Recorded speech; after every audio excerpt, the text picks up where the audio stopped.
Government of India ने officially announce किया है कि इंडिया ने अब जापान को पीछे छोड़ दिया है और बन गया है दुनिया की फोर्थ लार्जेस्ट इकोनॉमी। ये ऑफिशियल जो गवर्नमेंट की तरफ से बयान आया है ये है, मतलब अब इंडिया के आगे यूनाइटेड स्टेट्स, चाइना और जर्मनी जैसे देश हैं और जो अगला टारगेट होने वाला है वो जर्मनी ही है। तो आप अगर इसको समझना चाहते हैं कि इसमें क्या चेंजेस हुए, कैसे डेटा डिसाइड होता है और कैसे इंडिया का चौथी सबसे बड़ी इकोनॉमी बनने के बाद भी कुछ चैलेंजेस रह जाते हैं, उनको भी हम समझेंगे, इसका क्या इफेक्ट पड़ेगा। तो पूरी वीडियो देखिएगा, आपको सारी चीजें समझ में आएंगी। बाकी आप चैनल को सपोर्ट करना चाहते हैं तो आप चैनल की मेंबरशिप को जरूर ज्वाइन करें। तो हम सबसे पहले अगर बात करें तो गवर्नमेंट ऑफ इंडिया की तरफ से बात आ गई कि भारत जो है चौथी लार्जेस्ट इकोनॉमी बन चुका है पूरे वर्ल्ड में और जापान को पीछे छोड़ दिया है। भारत की जो करंट जीडीपी वैल्यू है वो है 4.18 ट्रिलियन डॉलर की। ये नॉमिनल जीडीपी की बात हो रही, चिंता न करिए, सारी डेफिनेशंस मैं आपको बताऊंगा। नॉमिनल जीडीपी क्या है, रियल जीडीपी क्या है, पीपीपी क्या है, सारी चीजें है ना। तो इसमें ये बताया जा रहा है कि भारत की अब इतनी जो जीडीपी है हो गई है और जो अगला टारगेट है वो है जर्मनी का। जर्मनी तीसरे नंबर में, भारत को तीसरे नंबर पहुंचने के लिए भी टारगेट रखा गया है कि 2030 तक भारत जो है जर्मनी को क्रॉस करेगा। लगभग 7.3 ट्रिलियन डॉलर की इकोनॉमी भारत की हो जाएगी। और अगर आप देखें तो भारत अभी दुनिया की सबसे तेजी से आगे बढ़ने वाली जीडीपी के हिसाब से अर्थव्यवस्था बनी हुई है। अगर Q2 फाइनेंशियल ईयर 26 का आप डेटा देखें तो 8.2% से भारत की ग्रोथ हुई है। और ये बात सिर्फ इंडिया के आंकड़े नहीं बल्कि IMF, वर्ल्ड बैंक के जो आंकड़े हैं वो भी बताते हैं कि भारत की जो ग्रोथ है वो 6% या 7% से भी ज्यादा देखने को मिल रही है। और दुनिया में इतनी ग्रोथ अभी और किसी कंट्री की नहीं हो रही है। तो इस हिसाब से देखा जाए तो भारत बहुत तेजी से बढ़ रहा है।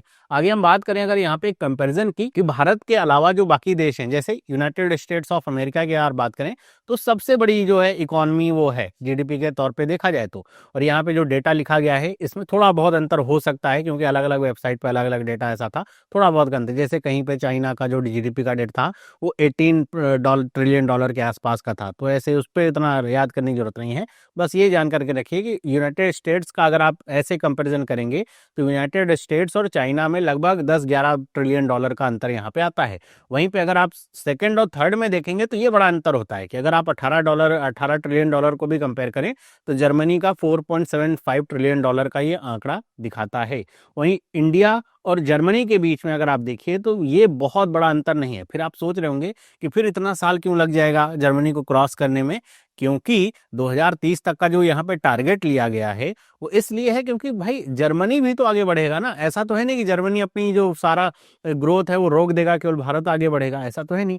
तो भारत की ग्रोथ होगी तो जर्मनी की भी तो ग्रोथ होगी, तो उस हिसाब से उसको कवर करने में ये 2030 का समय लग जाएगा। वहीं अगर जापान की बात करें हम तो जापान की जो इकोनॉमी है लगभग 4.12 ट्रिलियन डॉलर के आसपास है, जो भी थोड़ा और जो येन इनकी जो करेंसी है थोड़ा वीक हुई है जिसकी वजह से ये जो इनका आंकड़ा है वो नीचे चला गया है। और यहाँ पे एक बात और ध्यान रखने वाली ये है कि इंडिया को लेकर के एक न्यूज आपने पहले सुनी होगी, भारत तीसरी सबसे बड़ी इकोनॉमी बन चुका है। तो वो ध्यान रखिएगा कि वो परचेजिंग पावर पैरिटी के बिहाफ पे वो बात कही जाती है, ये जीडीपी के बिहाफ पे बात कही जा रही है। परचेजिंग पावर पैरिटी के हिसाब से इंडिया तीसरी सबसे बड़ी इकोनॉमी है यूएसए और चाइना के बाद में। लेकिन अगर हम बात करें नॉमिनल जीडीपी के हिसाब से तो इंडिया चौथी सबसे बड़ी इकोनॉमी ये बना है।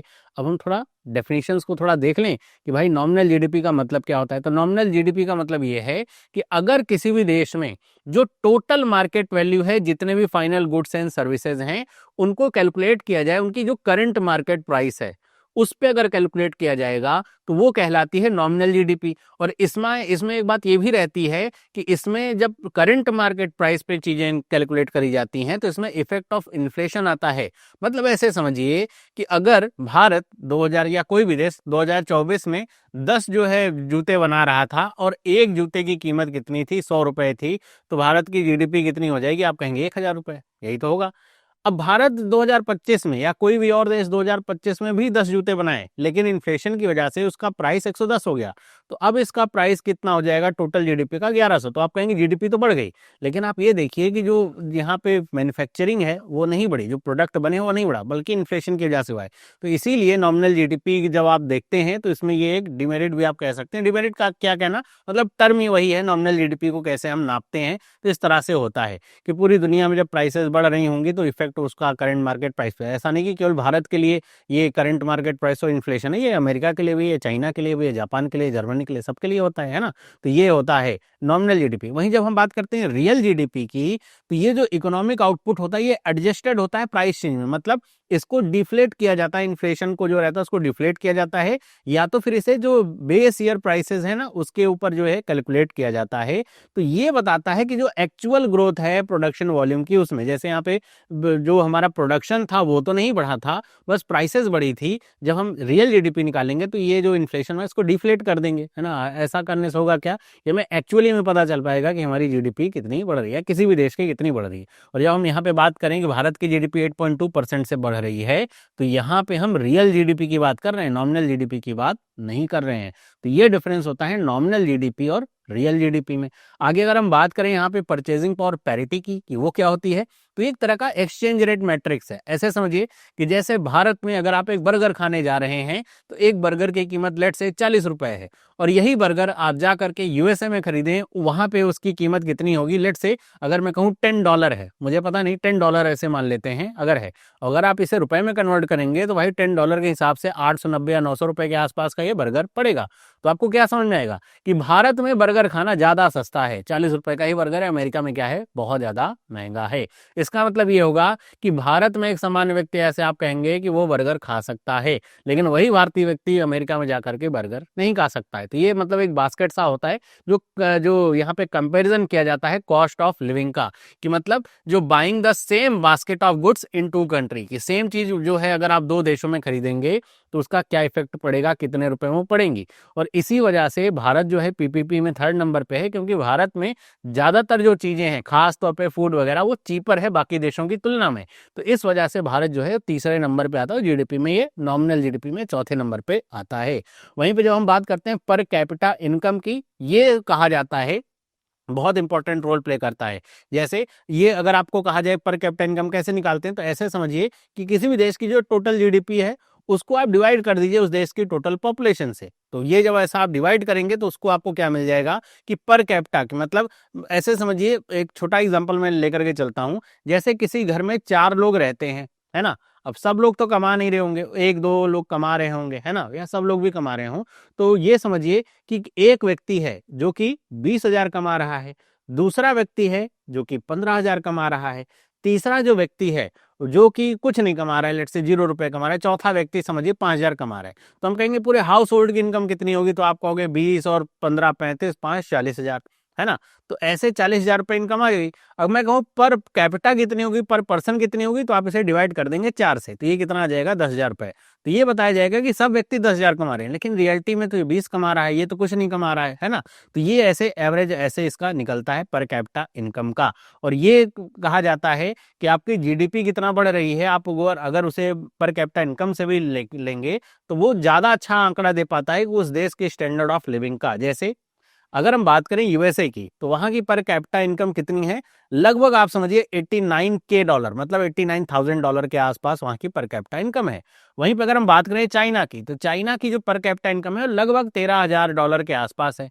वहीं अगर हम जब बात कर रहे हैं जर्मनी की, तो जर्मनी की पर कैपिटा इनकम कितनी है, तो वो लगभग $55,000 के आसपास है। और इंडिया की कितनी है, तो इंडिया की पर कैपिटा इनकम है लगभग जो है $3,000, मतलब 2900 समथिंग रुपीस के आसपास ये आती है। वहीं पे जापान की पर कैपिटा इनकम कितनी है, तो जापान की पर कैपिटा इनकम $33K के आसपास है, $33,000 के आसपास है। तो आप इसमें ये समझिए कि भारत 4थे नंबर पे गया तो है, लेकिन पर कैपिटा इनकम के लिहाज से भारत अभी बहुत पीछे है। क्यों, क्योंकि इन देशों को भी आप देखेंगे ना तो देश की जनसंख्या ही बहुत कम है। मतलब आप ये समझिए कि हो सकता है भारत के एक राज्य के बराबर जो है जापान की जनसंख्या हो, है ना। तो भारत में जनसंख्या ज्यादा है, इसलिए आप देखिए चाइना की जीडीपी तो मतलब आप देखिए ज्यादा है, लगभग 18-20 ट्रिलियन डॉलर के आसपास है, लेकिन वहां की भी जनसंख्या भारत के बराबर है, तो उसका जो पर कैपिटा इनकम है वो $13,000 ही आ रहा है। जबकि जर्मनी की केवल 4.75 जो ट्रिलियन डॉलर की जीडीपी है, लेकिन उसका पर कैपिटा इनकम कितना है, 55K है। मतलब यहाँ पे जनसंख्या कम है चाइना की तुलना में। तो ये भी देखना होता है पर कैपिटा इनकम में कितनी यहाँ पे आ रही है। तो भारत के लिए जो ग्रोथ के ये जो फैक्टर्स आते हैं कि भाई क्या ड्राइविंग फैक्टर्स हैं जिसकी वजह से भारत की इकोनॉमी इतनी तेजी से बढ़ रही है, सबसे बड़ा फैक्टर तो भारत का जो डेमोग्राफिक डिविडेंड है वो आता है। मतलब भारत में काम करने वाले युवा लोगों की संख्या ज्यादा है। वहीं पे आप देखेंगे जापान में, तो जापान बुढ़ापे की तरफ बढ़ चुका है। वहां पे एक तो जो बर्थ रेट है वो काफी कम है, नेगेटिव में चली जाती है कभी कभी। दूसरी बात, वहां पे ज्यादातर लोग जो है बहुत ज्यादा उम्र के हो चुके हैं। और उसके अलावा वहां पर जो एक कह सकते हैं ना कि डिफ्लेशन की स्थिति काफी समय से बढ़ी हुई है। तो भारत में काम करने वाले लोगों की संख्या बहुत ज्यादा है, तो जो हमारा डोमेस्टिक कंजम्पशन है ना वो बहुत ही ज्यादा बेहतर है। बहुत ज्यादा, मतलब ऐसा होता है कि बाहर अगर कुछ चल भी रहा है उल्टा पुल्टा, तो भी भारत का जो डोमेस्टिक कंजम्पशन उतना ज्यादा होता है कि उसका बहुत ज्यादा जो प्रभाव है वो नहीं पड़ता है। वहीं पे दूसरा इसका फैक्टर है मैन्युफैक्चरिंग ग्रोथ की। भारत में अब आपने देखा होगा मेक इन इंडिया इनिशिएटिव है, पीएलआई स्कीम्स वगैरह आती हैं, आ रही हैं। हर एक क्षेत्र में भारत में क्या हो रही है, मैन्युफैक्चरिंग हो रही है। भारत जहां पहले डिफेंस में केवल इंपोर्टर हुआ करता था, बहुत कम चीजें जो है प्रोड्यूस करी जाती थी इंडिया में, अब देखिए भारत जो है इंपोर्टर तो अभी भी है, बहुत बड़ा इंपोर्टर है, लेकिन भारत अब एक्सपोर्टर भी बन चुका है डिफेंस में। बहुत सारी चीजें भारत में बन रही और धीरे धीरे करके सेक्टर और आगे बढ़ ही रहा है। भारत में जो चिप इंडस्ट्री है वो आ चुकी है, ऐसे करके हर एक सेक्टर में मैन्युफैक्चरिंग ग्रोथ आ रही है और इसका इफेक्ट आने वाले समय में और देखने को मिलेगा। और डिजिटल इंफ्रास्ट्रक्चर भारत का, जैसे यूपीआई हो गया, आधार जो बेस्ड सर्विसेज हैं वो हो गई, तो इसकी वजह से हो क्या रहा है कि जो इनफॉर्मल सेक्टर है वो भी जो है हमारी इकोनॉमी का पार्ट बनता जा रहा है और उसकी वजह से भारत की जो ग्रोथ है वो दिखती है। और जो भी चीजें हैं, भारत के लोग जो हैं बड़े आसानी से टेक्नोलॉजी ड्रिवन हो रहे हैं, चीजों के साथ जुड़ रहे हैं। और जो चौथा पॉइंट आता है जिसको कहेंगे फिस्कल प्रूडेंस की, इसका मतलब ये हुआ कि भारत सरकार जो स्ट्रेटेजिक बैलेंस है वो बना के चलती है। जो हाई कैपिटल एक्सपेंडिचर है, मतलब रेल हो गया, रोड्स हो गए, हाईवेज हो गए, बुलेट ट्रेन जैसे बनाई जा रही है, तो इस तरह की जो चीजें उनको मतलब उसके लिए लोन लिया जा रहा है, उसको बनाया जा रहा है कि भाई आप इसको करिए। क्यों? क्योंकि इनमें अगर आप जो है इन्वेस्टमेंट करेंगे तो इससे देश की जो इकोनॉमिक एक्टिविटीज हैं वो प्रभावित होंगी, देश और तेजी से आगे बढ़ेगा। लेकिन वहां पर कुछ फिस्कल कंसोलिडेशन भी किया जाता है, मतलब कि ऐसे खर्चे जो कि जरूरी नहीं, नेसेसरी नहीं, उस पर कटाव भी किया जाता है, ताकि जो लोन है ना वो बहुत ज्यादा बढ़े नहीं, और जहां पे पैसा लग भी रहा है वो सही जगह पे पैसा लग रहा है। अपने घर की तरह ही समझ लीजिए कि अगर आपको पता है कि आप 100 रुपए आपके घर में आने वाले हैं और आपके घर का खर्च है 120 रुपए, है ना, तो आप क्या करेंगे कि आपको 20 रुपए का क्या लेना पड़ेगा, उधार लेना पड़ेगा। तो आप यही चाहेंगे ना कि जितना कम उधार लेना पड़े, तो आप सोचेंगे कि 120 रुपए खर्च को कैसे मैं करके 110 रुपए का कर दूं। तो आप करेंगे क्या, जो लग्जरी आइटम्स हैं, जो बाकी चीजें जिनमें आपको लग रहा है उतना ज्यादा आपको जरूरत नहीं, उसमें आप कटौती करेंगे। लेकिन जो नेसेसिटीज हैं उसको तो आप पूरा करेंगे, जिसको लग रहा है कि ऐसा तो होगा नहीं बच्चे की पढ़ाई छुड़वा देंगे, उसमें आप जो है इन्वेस्ट करेंगे। लेकिन आपको ये लग रहा है कि नहीं, महीने में 4 बार मुझे मूवी देखने जाना है, उसमें आप कटौती कर सकते हैं, है ना। तो ऐसे ही यहाँ पे फिस्कल प्रूडेंस सरकार की तरफ से देखने को मिलता है, जिसका नतीजा ये आता है कि भारत की इकोनॉमी में ये ग्रोथ देखने को मिलता है। अब हम बात करें यहाँ पे कि क्या कुछ यहाँ पे कुछ क्रिटिकल पर्सपेक्टिव्स हो सकते हैं, चैलेंजेस हो सकते हैं, स्ट्रक्चरल चैलेंजेस इंडिया की इकोनॉमी के लिए। तो पहला तो इसमें यही आता है, जो पर कैपिटा इनकम वाली डिस्पैरिटी ये आती है। मैंने आपको जो कहा, अभी मैंने आपको डेटा भी दिया जो है China, USA, Germany, Japan, India का, कि हमारे देश की इकोनॉमी तो मतलब बढ़ रही है, मतलब ट्रिलियन डॉलर में अगर आप देखेंगे तो बढ़ रही है, लेकिन जो पर कैपिटा इनकम है वो लो कैटेगरी में है। अगर आप देखें टॉप 5 के देशों में सबसे कम अगर देखेंगे तो इंडिया के, उसके बाद चाइना के। चाइना की भी, अगर चाइना से आप कंपेयर करेंगे, $13,000 के उसकी पर कैपिटा इनकम है, जनसंख्या हमारे लगभग बराबर की ही है, तो उसमें आप देखेंगे तो उससे भी हमारी जो पर कैपिटा इनकम है वो $10,000 कम है, जो कि ये बताती है इनइक्वलिटी को। मतलब ये है कि जो हमारी जो टोटल जीडीपी है वो तो बढ़ रही है, लेकिन पर कैपिटा इनकम में अभी हम पीछे हैं, उसको भी बढ़ाना पड़ेगा, तब जाकर के हम सही मायने में जो ये जो फोर्थ या थर्ड लार्जेस्ट इकोनॉमी बनेंगे उसका फायदा दिखेगा। यहाँ पे एक बात आती है के शेप रिकवरी और इनइक्वलिटी की। के शेप रिकवरी का मतलब ऐसे समझिए कि जैसे कोविड का समय आया, तो कोविड के समय आने के वजह से हुआ क्या कि ज्यादातर चीजें ठप हो गई। उसके बाद जब रिकवरी का पीरियड हुआ तो उसको कहा जाता है के शेप। के शेप का मतलब ऐसे समझिए, इकोनॉमी ऐसे बढ़ रही है, मतलब ऐसे समझिए कि अलग अलग सेक्टर अलग अलग तरीके से ऐसे बढ़ रहे हैं, है ना।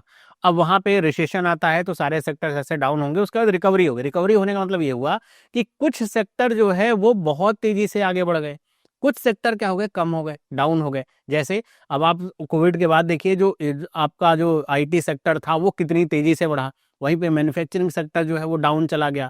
तो ये देखने को मिलता है कि अगर आने वाले समय में अगर कोई रिकवरी ऐसा फेज होगा कि जैसे के शेप की रिकवरी होती है, तो उसको कहा जाता है कि जो ग्रोथ है, जैसे $4 ट्रिलियन की, यहाँ रुपए लिखा हुआ है, $4 ट्रिलियन की जो ग्रोथ है, वो ऐसा नहीं केवल कुछ सेक्टर्स तक सीमित है। बाकी सेक्टर्स जो हैं, जो बॉटम टियर के हैं, उनको फायदा नहीं मिल पाए। इसको भी देखना होगा कि भाई वो एक साथ मिलजुल करके, मतलब ऐसा नहीं हो कि एक सेक्टर बहुत बूम कर रहा है, दूसरा सेक्टर, बाकी सारे सेक्टर ऐसे पिटे पड़े हैं। तो उसको भी समझना होगा कि भाई सारे सेक्टर एक साथ यहाँ पे प्रोग्रेस करें। फिर यहाँ पे तीसरा एक है जो ग्लोबल हेडविंड्स हैं और जो बाकी की वर्नरेबिलिटीज हैं जो आती ही रहती हैं। जैसे हम प्रिडिक्ट करें 2030 तक ऐसा हो जाएगा, लेकिन अगर कुछ ऐसी चीजें आ गई, जैसे अभी बीच में आया अमेरिका का ये सब टशन आ गया बीच में, तो उसकी वजह से ना बहुत सारी चीजें प्रभावित होती हैं। तो उसको भी देखना होगा कि जो ट्रेड अनसर्टेनिटीज हैं उसको मैनेज करके चलना पड़ेगा। जियो पॉलिटिकल टेंशंस हैं, जैसे भी आप देखिए इंडिया को चारों तरफ से घेरने का प्रयास किया जा रहा है कि भाई कहीं ना कहीं से इंडिया युद्ध करने लग जाए, कि उधर से बांग्लादेश की तरफ से चीजें हो रही है, इधर पाकिस्तान की तरफ से। अब कोई भी देश अगर युद्ध में जाएगा तो सिंपल सी बात है, उसकी इकोनॉमी जो है डाउन जाएगी। तो वो ऐसी जो चीजें होती है ना, जियो पॉलिटिकल टेंशन, उनसे भी यहाँ पे चीजों को मैनेज करके चलना होता है। एनर्जी इंपोर्ट का जो रिलायंस है भारत के ऊपर, अब कल को अमेरिका भारत का जहां से वो, जैसे अभी रशिया से ज्यादातर तेल खरीद रहा, अब अमेरिका के दबाव में आने की वजह से भारत अगर वहां से अपना इंपोर्ट कम कर रहा है, तो उसका जो इम्पैक्ट है वो किसके ऊपर आएगा? भारत अगर किसी और देश से तेल खरीदेगा, महंगा पड़ेगा, तो उसका इम्पैक्ट किसके ऊपर आएगा? भारत का जो कह सकते हैं जो डेट है वो बढ़ेगा, मतलब एक्सपेंडिचर हमारा बढ़ता जा रहा है, इनकम उतनी नहीं आ रही। वो सारी चीजें भी आती हैं जिसको लेकर के चलना होगा। मतलब ये स्ट्रक्चरल चेंजेस हैं इंडिया की इकोनॉमी के लिए, जिसको साथ में देख करके चलना होगा, तभी जो रियल ग्रोथ है वो देखने को मिल पाएगी। तो ये थी पूरी वीडियो, आई होप आपको समझ में आया होगा। बाकी आपका क्या ओपिनियन है आप मुझे कमेंट करके जरूर बताइएगा। वीडियो अगर इन्फॉर्मेटिव लगी है तो इसे लाइक करिए। इस तरह की और वीडियोस के लिए चैनल को सब्सक्राइब जरूर करिए। बाकी आप हमारे टेलीग्राम चैनल को ज्वाइन नहीं किए तो उसे जरूर ज्वाइन करिए। आप हमको इंस्टाग्राम पे भी फॉलो कर सकते हैं। मिलते हैं अगली वीडियो में, सभी लोगों को बाय।